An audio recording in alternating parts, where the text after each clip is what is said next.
নেই, তাহলে সে নামাজে গেছে? হ্যাঁ কাকা, নামাজে গেছে। থাক, আমি তাইলে পরে আসবানে, এখন মাছ নেবো না। আরে কাকা দাঁড়ান, আপনি চলে যাচ্ছেন কেন? ওর থেকে ভালো মাছ আমার কাছে আছে, আপনি আমার কাছ থেকে মাছ নেন। না বাবা, ও নামাজি লোক, আমি ওর থেকেই মাছ নিই। ছেলেটা মাছগুলো ভালো দেয়। না না, কাস্টমারকে জাতি দেওয়া যাবে না, যে করে হোক পটাতে হবে।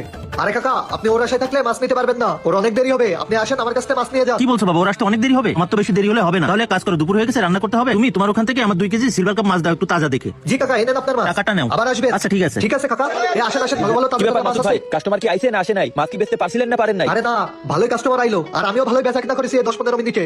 আমার মাছ নিতে কেউ আসেনি ভাই, 2-1 জনও? হ্যাঁ আইলো তো অনেকেই, কিন্তু তুমি নামাজ পড়তে গেছাও, তারা কি তোমার জন্য দাঁড়ায় থাকবে নাকি? মাছ না বেচে মসজিদের মুয়াজ্জিন হোগে, সেটা তোমার জন্য ভালো হবে। এত মাছ সব পচায় ফেলে দিতে হবে না, তোমার বিক্রি করে বাড়ি যাওয়া লাগবে না।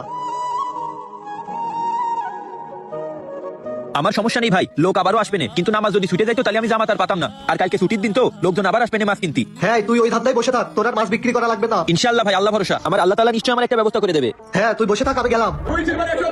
এই আসেন আসেন, তাজা তাজা মাছ আছে। এই ভাই আসেন, ভালো ভালো মাছ আছে। আজকে মাছ বিক্রি করে 1000 টাকা লাভ হয়েছে, কালকে সকাল সকাল চলে আসতে হবে।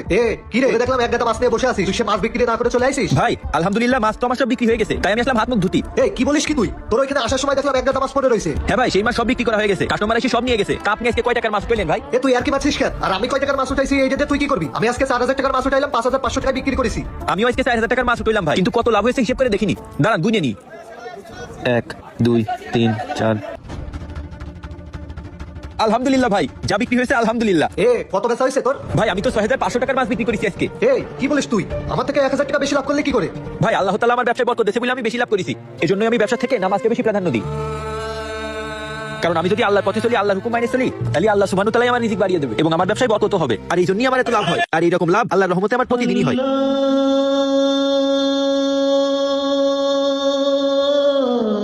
ভাই তাহলে আমি নামাজের থেকে ব্যবসাকে প্রাধান্য দিয়ে অনেক বড় ভুল করে ফেলেছি। আমি তো তাহলে ভুলের পথে আছি, তুই তো সঠিক পথে আছিস। আজকে থেকে আমিও তাহলে 5 ওয়াক্ত নামাজ পড়বো ইনশাআল্লাহ। জি ভাই, আপনি সঠিক সিদ্ধান্ত নিয়েছেন। 5 ওয়াক্ত নামাজ পড়ার মাধ্যমে আল্লাহ তাআলা আপনার রিজিক বাড়িয়ে দেবেন এবং আপনার ব্যবসায় বরকত হবে। তাই ভাই, এবার থেকে নামাজকে কখনো কাজের অজুহাত দেবেন না। আজকে বলবেন আমার নামাজ আছে। জি ভাই, ইনশাআল্লাহ এবার থেকে 5 ওয়াক্ত নামাজ পড়বো। আলহামদুলিল্লাহ, আল্লাহ কবুল করুক। আল্লাহ হাফেজ। নামাজকে বলো না কাজ আছে, কাজকে বলো আমার নামাজ আছে। নামাজকে বলো না কাজ আছে, কাজকে বলো আমার নামাজ আছে।